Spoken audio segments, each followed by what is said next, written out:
Hello my dear student, welcome back to Aryan classes. Aryan ક્લાસીસમાં દિલથી તમારું હાર્દિક સ્વાગત કરું છું. મારા દરેક વાલા વિદ્યાર્થીઓને જય શ્રી રામ. વિદ્યાર્થીઓ, આજના વિડીયોની અંદર આપણે ધોરણ 11 વિષય આપણો ઇંગ્લિશ અને ઇંગ્લિશની અંદર જે તમારી વાર્ષિક પરીક્ષા છે, તો આ વાર્ષિક પરીક્ષામાં નમૂનાનું પ્રશ્નપત્રનું આજે આપણે સોલ્યુશન કરવાના છીએ. અને અહીંયા તમે વર્ષ જોઈ શકો છો, 2024-25નું બ્લુ પ્રિન્ટ પ્રમાણેનું આ નમૂનાનું પ્રશ્નપત્ર છે. ચલો, તો શરૂઆત કરવી છે. આપણે ઇંગ્લિશનું સોલ્યુશન કરવું છે. ચલો, સૌથી પહેલાં આપણે સેક્શન એ ઉપર જઈશું. સેક્શન એની અંદર તમને ટ્રુ ફોલ્સ પૂછાય છે, તો 3 તમને ટ્રુ અને ફોલ્સ આપેલા છે, ખરા અને ખોટા આપેલા છે. ચલો, ક્વેશ્ચન નંબર 1 છે, તો 1ની અંદર તમારો આન્સર આવશે ફોલ્સ. તમે થોડું તમારા પાઠના આધારે જોઈ લેજો. ચલો, પ્રશ્ન નંબર 2 છે, તો 2ની અંદર તમારો જવાબ આવશે ફોલ્સ. એમાં પણ બીજામાં પણ ફોલ્સ આવશે. ચલો, પ્રશ્ન નંબર 3 છે, તો 3ની અંદર તે શું આવશે? તમારું ટ્રુ આવશે. ચલો, તો પહેલાં 2 ફોલ્સ છે અને ત્રીજા નંબરનું જે છે એ ટ્રુ છે. બીજું, ટ્રુ ફોલ્સ નથી આવડતા, એના પાછળ એક કારણ જવાબદાર છે કે તમે તમારી જે યુનિટ હોય છે એની તૈયારી સારી રીતે કરતા નથી. એનું ગુજરાતી વ્યવસ્થિત થોડું આવડતું હોય તો પણ તમે એના ઉપરથી ઇંગ્લિશ ઉપર જઈ અને ખરા અને ખોટા સારી રીતે લખી શકો છો. એટલે થોડી થાય તો પ્રેક્ટિસ કરવાની. ચલો, પછી તમને આપેલા છે નિયરેસ્ટ મિનિંગ. તો પ્રશ્ન નંબર 4ની અંદર તમને ઓપોનેન્ટ આપેલું છે અને ઓપોનેન્ટનું નિયરેસ્ટ મિનિંગ એટલે નજીકનો શબ્દ કયો થાય? તો રિવલ અહીંયા આપેલું છે, RIVAL. તો ઓપોનેન્ટનું શું થશે? રિવલ. ચલો, પછી પ્રશ્ન નંબર 5માં કીધું છે ડ્રેગ. ડ્રેગનું નિયરેસ્ટ મિનિંગ પૂછ્યું છે, શું થાય? તો જવાબ આવશે પુલ. ચલો, પછી પ્રશ્ન નંબર 6માં અબોલિશ અને એનું તમારે નિયરેસ્ટ મિનિંગ કહેવાનું છે, તો એમાં થશે ડેસ્ટ્રોય. ઘણીવાર રિપીટ પૂછાતા હોય છે, એટલે જેટલું પેપર સોલ્યુશન કરો એટલું તમારા માટે બેનિફિટ છે. ખાસ કહી દઉં છું, પેપર સોલ્યુશનની અંદરથી અમુક પ્રશ્નો એવા હોય છે જે બેઠા પૂછાતા હોય છે, અને ઘણીવાર આપણે જે રીડિંગ નથી કરતા ને એવું પેપર સોલ્યુશનની અંદર આવી જાય તો આપણું કામ થઈ જાય. ચલો, પછી તમને કીધું છે આગળ જઈએ તો લેંગ્વેજ ફંક્શન. તમારે ફંક્શન શોધીને સાચો જવાબ લખવાનો છે, રાઈટ? ઓકે. ચલો, તો 7 નંબરમાં તમને કીધું છે કે you can either choose science or history. હવે તમારે ઉપર જે ફંક્શન અહીંયા આપેલા છે, ફંક્શનમાંથી આ વાક્ય કયા ફંક્શનનું છે એ તમારે લખવાનું છે. તો હવે તમે અહીંયા આ 7મા નંબરની અંદર અહીંયા એક શબ્દ આવેલો છે આઈધર અને ઓર. તો આઈધર ઓર અને નાઈધર નોર, આ 2 શબ્દોમાંથી જો કોઈ શબ્દ તમને વાક્યની અંદર જોવા મળે તો ત્યાં તમારો જવાબ શું થશે? તો ત્યાં તમારો જવાબ બની જાય છે અલ્ટરનેટિવ ચોઇસ. જો અહીંયા એકલું ચોઇસ પણ આપેલું છે ને અહીંયા અલ્ટરનેટિવ ચોઇસ આપેલું છે. ચોઇસ ક્યારે આવે? વુડ રાધર ધેન હોય તો ચોઇસ આવે, પણ અહીંયા આઈધર ઓર અને નાઈધર નોર આપેલું છે એટલે અલ્ટરનેટિવ ચોઇસ આવશે. રોકડા માર્ક્સ ફંક્શનના તૈયાર કરી લો તો મજો પડી જાય. ધોરણ 12ની અંદર બેઠા આવે છે, તો 7માં તમારો જવાબ આવશે અલ્ટરનેટિવ ચોઇસ. આ 7માં તમારો જવાબ આવશે. ચલો, પછી 8મા નંબરનું વાક્ય છે, તો 8મા નંબરની અંદર તમને અહીંયા કીધું છે, જુઓ તમે, ઇફ યુ હાડ. તો અહીંયા જો એક શબ્દ આવી ગયો છે આગળ ઇફ, પછી અહીંયા એક શબ્દ છે વુડ હેવ. શું છે? Would have. તો ઇફ અને અહીંયા છે વુડ હેવ. તો કદાચ તમે ફંક્શનના શબ્દો તમને યાદ હોય તો અહીંયા તમને કન્ડિશન આપેલી છે. જો ઉપર કઈ જગ્યાએ છે કન્ડિશન? આ રહ્યું કન્ડિશન ઇન ધ પાસ્ટ. આ બીજા નંબરનું છે. 8મા નંબરમાં તમારો જવાબ આવે. કેમ? કારણ કે ઇફ અનલેસ આપેલું હોય, ઇફ આપેલું છે, બીજું અહીંયા વુડ હેવ આપેલું છે. તો આપણે જવાબમાં લખી શકીએ કે આ જે ફંક્શન છે કયું ફંક્શનનું વાક્ય છે? તો કન્ડિશન ઇન ધ પાસ્ટનું તમારું આ વાક્ય બની જાય છે. શબ્દો તમને જો આવડતા હોય તો તમને ખ્યાલ આવી જાય. ચલો, પછી તમારું 9મા નંબરની અંદર ફંક્શન જે આપેલું છે એમાં શું કીધું છે? તો my grandfather used to. Used. હવે યુઝડ, જ્યારે યુઝડ આવે એટલે તમારા મગજમાં એક જ વાત આવી જોઈએ, તો કે શું? Habitual action in past. અહીંયા આપેલું છે, જો હેબિચ્યુઅલ એક્શન ઓફ પાસ્ટ. તો બસ યુઝડ ટુ, આ ખાલી આટલો શબ્દ આવે ને, used to, most of, used to. તો હેબિચ્યુઅલ એક્શન ઓફ પાસ્ટ એ તમારો જવાબ બની જશે. ચલો, ત્યાંથી આગળ જાઉં છું, તો તમારે લખવાનું છે select the most appropriate response. હવે અહીંયા પણ તમને ફંક્શન આપેલા છે, તો અહીંયા ફંક્શન આપેલું છે અને 4 ફંક્શનના વાક્યો છે, 4માંથી એક સાચો શોધીને તમારે લખવાનું છે. તો અહીંયા તમને એક્સપ્રેસિંગ કોન્ટ્રાસ્ટ શું કીધું છે? કોન્ટ્રાસ્ટ. તો કોન્ટ્રાસ્ટની અંદર 10માં તમારો જવાબ શું આવશે? સી આવશે. ધો, અહીંયા આવી ને though, although, even though, but, yet, still, however, adjective, આ બધા શબ્દો હોય ને તો કોન્ટ્રાસ્ટ થાય. તો જવાબ આવશે સી. ચાલો પછી 11માની અંદર તમને કીધું છે કમ્પેરિંગ. તમારે શું કરવાનું છે? તો કે કમ્પેરિઝન કરવાની છે. તો કમ્પેરિઝન કરવાની છે, તો કમ્પેરિઝનની અંદર તમે 4 વાક્યો ચેક કરી શકો છો. તો અહીંયા તમારો જવાબ આવશે સી. કેમ? The statue of unity is the tallest statue in the world. Statue of unity જે છે એ આખા વર્લ્ડમાં ટોલ એટલે ઊંચામાં ઊંચું છે. આપણા જે સરદાર વલ્લભભાઈ પટેલ છે, હમણાં આપણે સ્ટેચ્યુ ઓફ યુનિટીની રચના કરી છે નર્મદા જિલ્લામાં, તમને ખ્યાલ હશે. ચલો તમારો જવાબ શું થશે? સી થશે. ઓકે, ચલો આગળ વધું છું. ચલો પ્રશ્ન નંબર 12 છે. તો 12ની અંદર તમને કીધું છે કે ચોઇસ. શું કીધું છે? ચોઇસ. તો ચોઇસની અંદર આવશે વુડ રાધર ધેન. ઘણીવાર એવા ફંક્શન અંદર આપેલા હોય છે કે શબ્દો એકના એક શબ્દો હોય છે, તો બહુ થોડું કાઠું અઘરું પડી જાય છે તમને શોધવું, પણ એના માટે પછી તમારે ડીપમાં વાક્ય રચનાની થોડી પ્રેક્ટિસ તમારે કરેલી હોવી જોઈએ, રાઈટ? ઓકે, ચલો તો 12ની અંદર તમારો જવાબ આવશે ડી. તમને ચોઇસ કીધું છે તો વુડ રાધર અને ધેન આવી છે ને, તો વુડ રાધર ધેન આવે તો એ થઈ જશે તમારું ચોઇસ. ચલો ત્યાંથી આગળ વધું છું.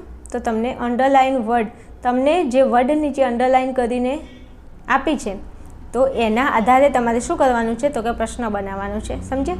ઓકે, તો પ્રશ્ન નંબર 13 છે. એમાં તમને અહીંયા કીધું છે કે બ્યુટીફુલ નેચર. તો બ્યુટીફુલ નેચરની નીચે તમને અંડરલાઇન આપી છે. તો 13માં આપણે પ્રશ્ન કેવી રીતે બનાવીશું? તો what does the poem describe. તો પોએમ શું ડિસ્ક્રાઇબ કરે છે? તો બ્યુટીફુલ નેચર. શું પોએમ શું ડિસ્ક્રાઇબ કરે છે? તો બ્યુટીફુલ નેચર. તો તમારો જવાબ આવશે બી. ચલો ત્યાંથી આગળ વધું છું. તો 14માં તમને કીધું છે ને ત્યાં સ્માર્ટની નીચે અંડરલાઇન આપેલી છે. તો કેવી રીતે તમે જે પ્રશ્ન બનાવશો? તો 14ની અંદર આપણે સ્માર્ટ કીધું છે, સ્માર્ટફોનની વાત કરી છે. તો કયો સ્માર્ટફોન માટે આપણે કોઈ વસ્તુ માટે કયું શબ્દ વાપરીએ? Which phone dogs our manager generally use to mail. તો અહીંયા આપણે વિચથી તમે પ્રશ્ન પૂછી શકો. તો જવાબ આવશે એ, રાઈટ? ઓકે, ચલો પછી 15માં કીધું છે ટુ વિન ધ પ્રાઇઝ. આ લગભગ વારંવાર આ પ્રશ્ન પૂછાય છે, મારા ધ્યાનમાં ઘણી વાર આવી ગયો છે. પ્લીઝ આ ગોખી જ મારજો તમારે.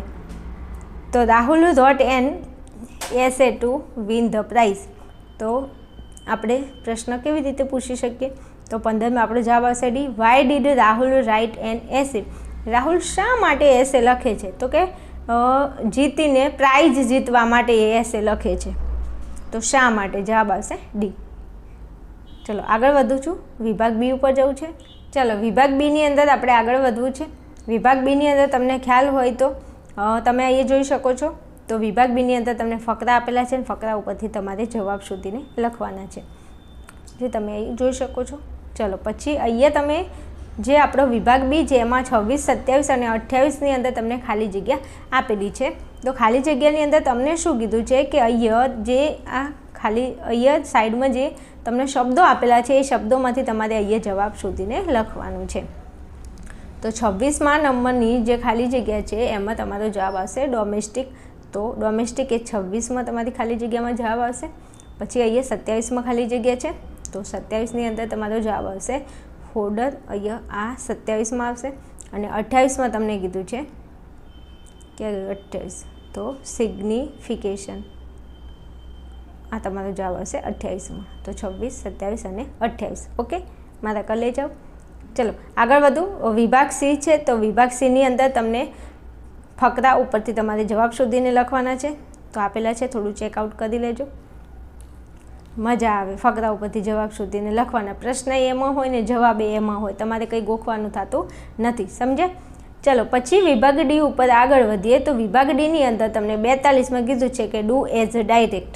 અને ડુ એઝ ડાયરેક્ટની અંદર તમને કીધું છે અહીંયા સ્ટાર્ટ લાઇક ધીસ. હવે ડુ એઝ ડાયરેક્ટનો મતલબ એવું નથી કે ડાયરેક્ટ ઇનડાયરેક્ટ છે.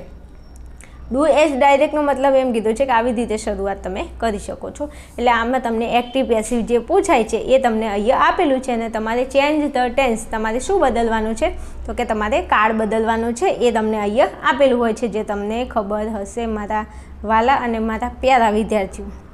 હવે જો અહીંયા તમને આપેલું છે mister White and his son were playing chess in their living room. અને અહીંયા તમને આપેલું છે કે ચેસ વોઝ, તો મતલબ કે આ ચેસ છે એને ઉપાડીને આગળ લાવ્યું છે, મતલબ ઓબ્જેક્ટને આગળ લાવ્યું. એટલે આ જે ફકરો છે ને એ એક્ટિવ પેસિવનો છે, રાઈટ.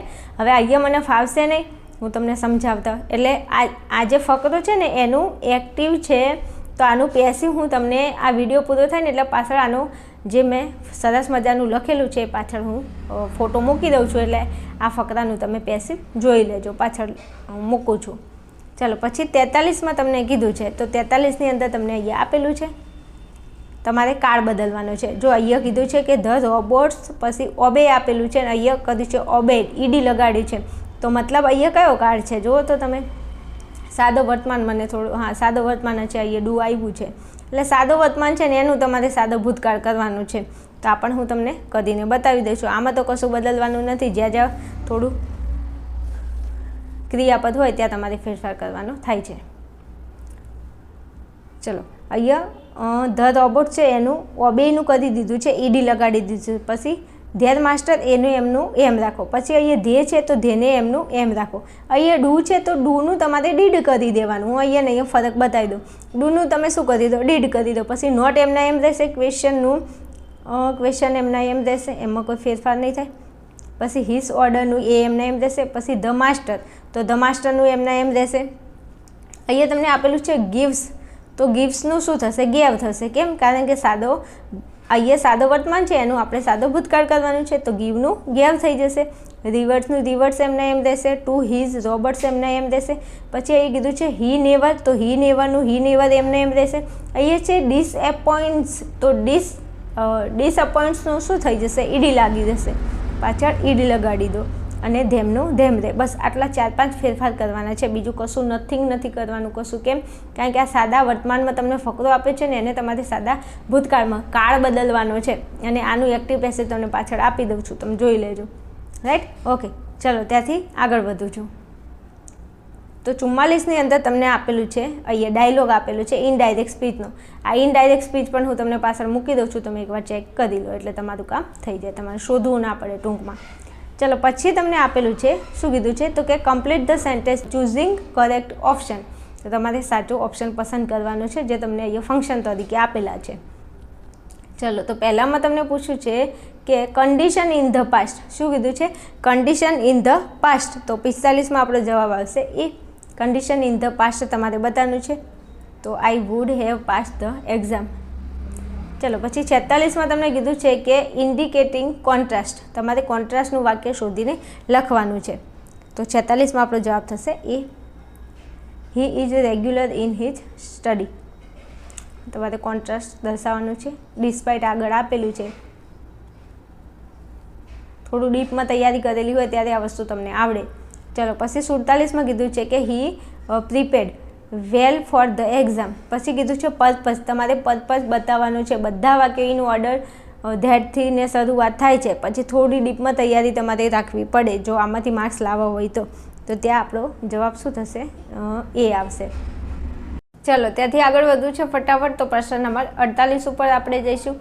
48માં તમને કીધું છે કે combine the following sentence to make a meaningful sentence. તમારે અહીંયા જે વાક્ય આપેલું છે એને તમારે મિનિંગફુલ એટલે અર્થવાળું વાક્ય બનાવવાનું છે કમ્બાઇન કરીને. તો અહીંયા જો the Himalaya is the mountain range A complete વાક્ય છે, એમને કોઈ હળી કરવાની નથી. પછી અહીંયા આપેલું છે તમને આગળના જે વાક્યો છે એને હાલ બિલકુલ આપણે ટચ નથી કરવાના, પણ અહીંયા આપેલું છે it is in the north of India. તો એમાં તમારે લખવાનું છે કે ઇન ધ નોર્થ ઇન્ડિયા. આ ઇટ અને ઇજ કાઢી દેવાનું છે, ખાલી આટલું રાખવાનું છે. રેન્જ પછી લખવાનું છે in the north of India, અને હા એમાં ઓફ પણ કાઢી દેવાનું છે. નોર્થ ઇન્ડિયા ઓફ ના આવે. તો the Himalaya is the mountain range in the north India, right. એટલું લખ્યા પછી પૂર્ણ વિરામ મૂકી દેવાનું અને પછી અહીંયા છે ઇટ ઇઝ વેરી વાઇડ અને પછી કીધું છે ઇટ ઇઝ વેરી બ્યુટીફુલ. તો આ બંને ભેગું લખી શકાય, જુદું જુદું લખવાની કોઈ જરૂર નથી. It is very wide and beautiful. અહીંયા તમને વાઇડ આપ્યું છે અને બ્યુટીફુલ, તો it is very wide and વચ્ચે મૂકી દો અને બ્યુટીફુલ લખી દો. આ ઇટ ઇઝ આખો દિવસ લખવાની કોઈ જરૂર નથી. સમજણ પડી? બસ આટલું ફેરફાર તમારે કરવાનો છે. ચલો પછી તમને અહીંયા કીધું છે કે complete the passage choosing the correct option of the basket. બાસ્કેટમાંથી તમારે સાચો વિકલ્પ પસંદ કરીને ખાલી જગ્યા પૂરવાની છે.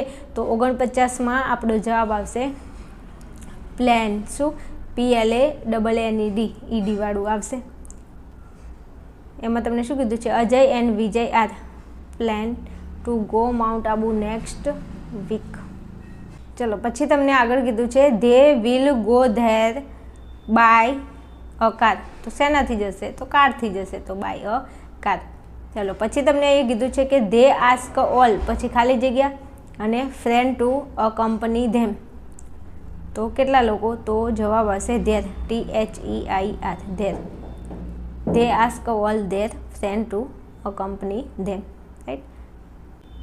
ચલો પછી આગળ જઈશું તો વિભાગ ઈ ઉપર. વિભાગ ઈની અંદર તમને સરસ મજાનો કોઠો આપેલો છે ને એના ઉપરથી તમારે સેન્ટેન્સ બનાવીને લખવાના છે. એવું જ કીધું છે ને? હા. ચલો પછી આગળ જઈએ તો તમને શું કીધું છે? 53માં તમને કીધું છે કે about using keyword right hard work analysis win. અહીંયા તમને એસે આપેલા છે તો તમારે એસે લખવાનો છે. બુક્સ અવર બેસ્ટ ફ્રેન્ડ, પછી અ સ્પોર્ટ પર્સન યુઅર એડમાયર અને હાર્ડ વર્ક ઓલવેઝ વિન્સ. ચલો પછી ત્યાંથી આગળ જાઓ તો પ્રશ્ન નંબર 54ની અંદર તમને સરસ મજાનું શું પૂછેલું છે? તો ડ્રાફ્ટ સ્પીચ. અહીંયા તમને સ્પીચ આપેલી છે અને એના અથવાની અંદર તમને શું આપેલું છે? તો એના અથવાની અંદર તમારે પોસ્ટ લખવાની છે, એટલે એપ્લિકેશન લખવાની છે. રાઈટ. તો સરસ મજાની એપ્લિકેશન આપેલી છે.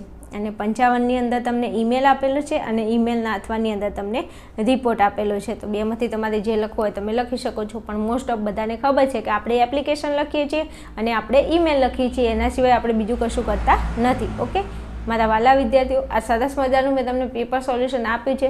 હજુ તમારે બીજા વિષયના પેપર સોલ્યુશન જોવે છે તો તમે મને પ્લીઝ કોમેન્ટની અંદર જણાવી શકો છો. ઓકે ચલો મળીશું નેક્સ્ટ વિડીયોમાં. ત્યાં સુધી જોતા રહેશો આર્યન ક્લાસીસ.